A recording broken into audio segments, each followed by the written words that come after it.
ሰላም ጤና ይስጥልኝ። እንዴት ናችሁ? እንኳን ወደ መጽሐፍ ቅዱስ ዩቲዩብ ቻናል በሰላም መጣችሁ። በዛሬው ቪዲዮአችን 15 የመጽሐፍ ቅዱስ ዕውቀታችሁን የሚፈትኑ ጥያቄዎችን ይዘንላችሁ መጥተናል።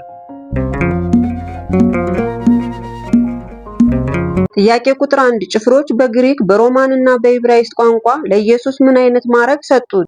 ሀ የዓለም መድኃኒት፣ ለ የንጉሶች ንጉስ፣ ሐመርኋ የአይሁድ ንጉስ፣ መ የጌቶች ጌታ። 10 ሰከንድ አላችሁ።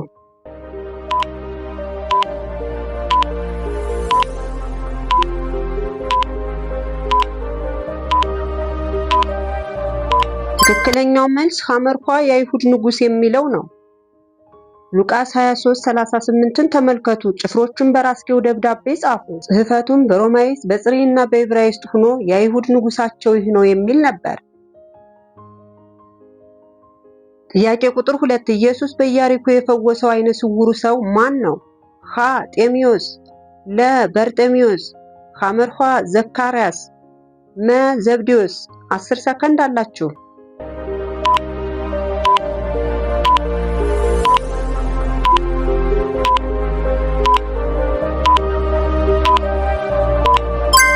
ትክክለኛው መልስ ለበርጤሜዎስ የሚለው ነው። ማርቆስ 10:46-52ን ተመልከቱ። ስለ ዕውሩ ሰው ጤሜዎስ ልጅ መዳን ጌታችን ኢየሱስ ክርስቶስ ወደ ኢያሪኮ በገባ ጊዜ ደቀ መዛሙርቱም ከእርሱ ጋር ነበሩ። የጤሜዎስ ልጅ ዕውሩ በርጤሜዎስም በመንገድ ዳር ተቀምጦ ይለምን ነበር። የናዝሬቱ ኢየሱስ እንደሆነም ሰምቶ የዳዊት ልጅ ኢየሱስ ሆይ እያለ ጮኸ። ጌታችን ኢየሱስም መልሶ ምን ላደርግልህ ትሻለህ አለው። ዕውሩም መምህር ሆይ እንዳይ ነው አለው። ጌታችን ኢየሱስም ሂድ እምነትህ አዳነችህ አለው። ወዲያውኑም አየ፣ በመንገድም ተከተለው። ጥያቄ ቁጥር 3 ጌታችን ኢየሱስ ክርስቶስ ትሕትናን ያስተማረ በየትኛው የወንጌል ክፍል ነው? ሀ የማቴዎስ ወንጌል፣ ለ የሉቃስ ወንጌል፣ ሐመርኋ የማርቆስ ወንጌል፣ መ የዮሐንስ ወንጌል። 10 ሰከንድ አላችሁ።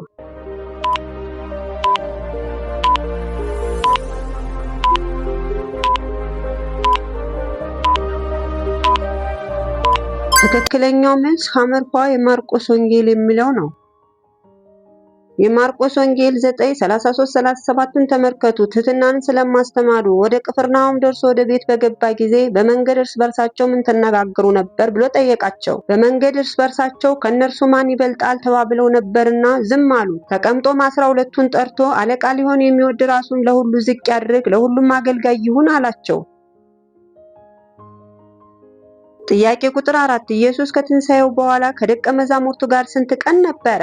ሀ 40 ቀን፣ ለ 21 ቀን፣ ሐመርኋ 30 ቀን፣ መ 12 ቀን። 10 ሰከንድ አላችሁ።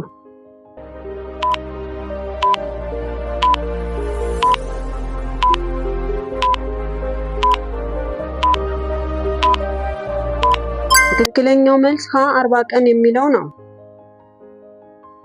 የሐዋርያት ሥራ 1:1-3ን ተመልከቱ። ሕማማትን ከተቀበለ በኋላ ብዙ ታምራትን በማሳየት 40 ቀን ሙሉ እየተገለጠላቸው ስለ እግዚአብሔር መንግሥት እየነገራቸውና እያስተማራቸው ሕያው ሆኖ ራሱን ገለጠላቸው። ጥያቄ ቁጥር 5 ኢየሱስ ክርስቶስ ስለመታዘዝ የጻፈው በየትኛው የወንጌል ክፍል ነው? ሀ ዮሐንስ፣ ለ ማቴዎስ፣ ሐመርኋ ማርቆስ፣ መ ሉቃስ። 10 ሰከንድ አላችሁ።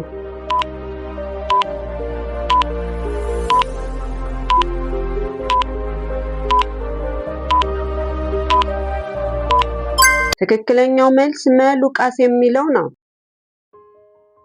የሉቃስ ወንጌል 17:7-9ን ተመልከቱ። ስለመታዘዝ እርሻ ወይም ከብት ጠባቂ አገልጋይ ያለው ከእናንተ ማን ነው? ከእርሻው በተመለሰ ጊዜ ጌታውን ፈጥነህ ወደዚህ ውጣና ከኔ ጋር በማዕድ ተቀመጥ ይለዋልን? እንግዲህ ጌታው ያዘዘውን ስራውን ቢሰራ ለዛ አገልጋይ ምስጋና አለውን? እንዲሁ እናንተም ያዘዝኋችሁን ሁሉ አድርጋችሁ እኛ ስራ ፈቶች አገልጋዮች ነን፣ ለመስራትም የሚገባንን ሰራን በሉ። ጥያቄ ቁጥር 6 ኢየሱስ ክርስቶስ ከተጠመቀ በኋላ የእግዚአብሔር መንፈስ በምን አምሳል በራሱ ላይ ተቀመጠ? ሀ በርግብ፣ ለ ቁራ፣ ሐመርኋ አንበሳ፣ መ ወፍ። 10 ሰከንድ አላችሁ።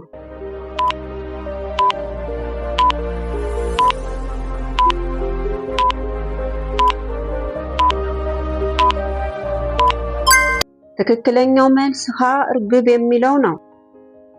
የማቴዎስ ወንጌል ምዕራፍ 3 ቁጥር 16ን ተመልከቱ። ጌታችን ኢየሱስም ከተጠመቀ በኋላ ወዲያውኑ ከውሃ ወጣ፣ እነሆ ሰማይም ተከፈተለት፣ የእግዚአብሔርን መንፈስ በርግብ አምሳል ወርዶ በራሱ ላይ ሲቀመጥ አየ። ጥያቄ ቁጥር 7 ኢየሱስ ክርስቶስ ከኢየሩሳሌም ቤተ መቅደስ ያባረረው ማንን ነው?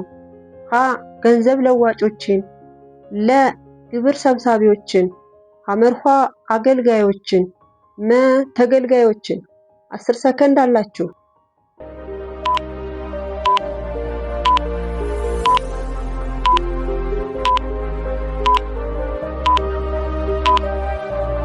ትክክለኛው መልስ ሀ ገንዘብ ለዋጮችን የሚለው ነው። ማቴዎስ 21 12 13ን ወይም ማርቆስ 11 15 16ን ተመልከቱ። ወደ ኢየሩሳሌም በደረሰ ጊዜ ወደ ቤተ መቅደስ ገባ። በመቅደስም የሚሸጡትንና የሚለውጡትን ያባርር ጀመር። የገንዘብ ለዋጮች የርግብ ሻጮችን ወንበርም ገለበጠ። ማንም ዕቃ ተሸክሞ በመቅደስ እንዲያልፍ አልፈቅድም፣ ቤቴ ለሕዝብ ሁሉ የጸሎት ቤት ትባላለች ተብሎ ተጽፎ የለምን? ጥያቄ ቁጥር 8 ኢየሱስ ክርስቶስ እስራኤላውያንን በምድረ በዳ ምን ይመግባቸው ነበር? ሀ አሳ፣ ለ መና፣ ሐመርኋ ቂጣ፣ መ በለስ። 10 ሰከንድ አላችሁ።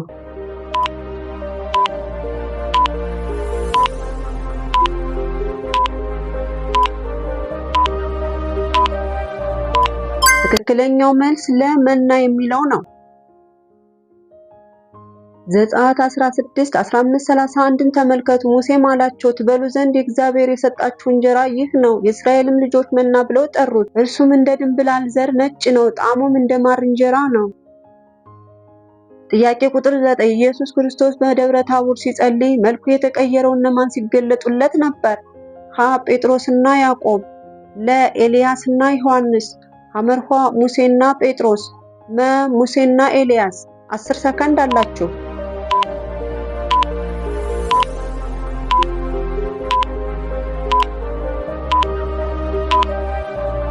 ትክክለኛው መልስ መ ሙሴና ኤልያስ የሚለው ነው።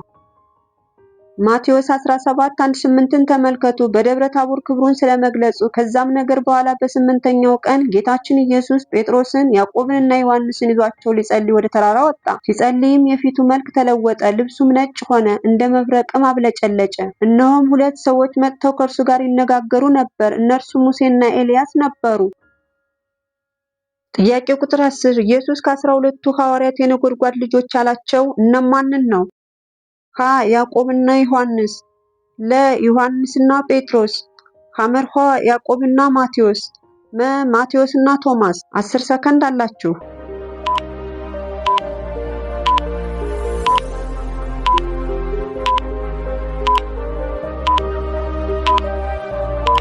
ትክክለኛው መልስ ሀ ያዕቆብና ዮሐንስ የሚለው ነው። ማርቆስ 3:17ን ተመልከቱ። የዘብዴዎስ ልጅ ያዕቆብንና ያዕቆብ ወንድም ዮሐንስንም ቦአርጌስ ብሎ ሰየማቸው፣ የነጎድጓድ ልጆች ማለት ነው። ጥያቄ ቁጥር 11 እግዚአብሔር በልጁ የፈተነው ማንን ነበር? ሀ አብርሃምን፣ ለ ይስሐቅን፣ ሐመርኋ ያዕቆብን፣ መ ኢዮብን። 10 ሰከንድ አላችሁ።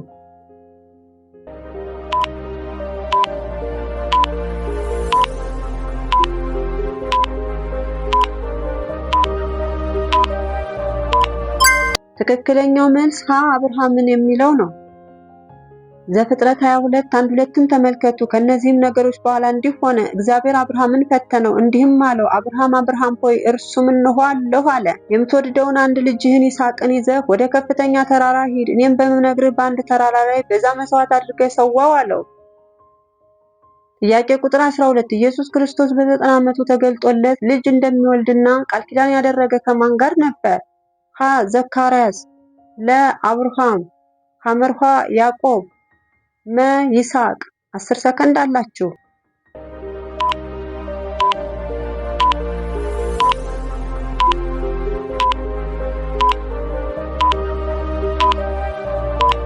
ትክክለኛው መልስ ለአብርሃም የሚለው ነው።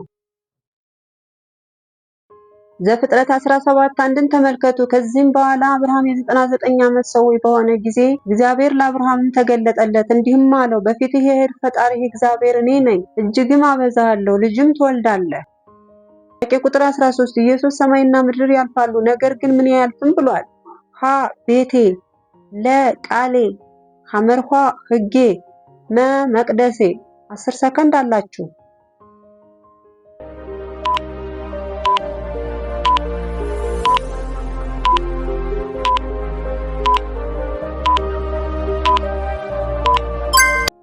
ትክክለኛው መልስ ለቃሌ የሚለው ነው።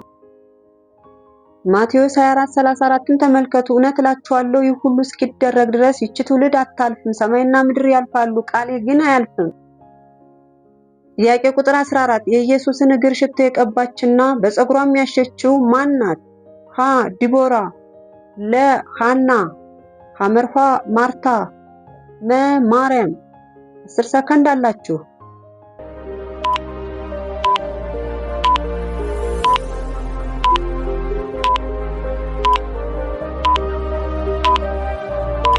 ትክክለኛው መልስ መ ማርያም የሚለው ነው። ዮሐንስ 12:3ን ተመልከቱ። ማርያም ግን ዋጋው የከበረና የበዛ አንድ ንጥር ጥሩ ናርዶስ ሽቶ ወሰደችና የጌታችን የኢየሱስን እግር ቀባችው፣ በፀጉሯም አሸችው። ጥያቄ ቁጥር 15 ኢየሱስ ክርስቶስ ሲሞት የቤተ መቅደሱ መጋረጃ ምን ሆነ? ሀ ደም ለበሰ፣ ለ ውብ ሆነ፣ ሐመርኋ ከሁለት ተቀደደ፣ መ ጥቁር ሆነ። 10 ሰከንድ አላችሁ።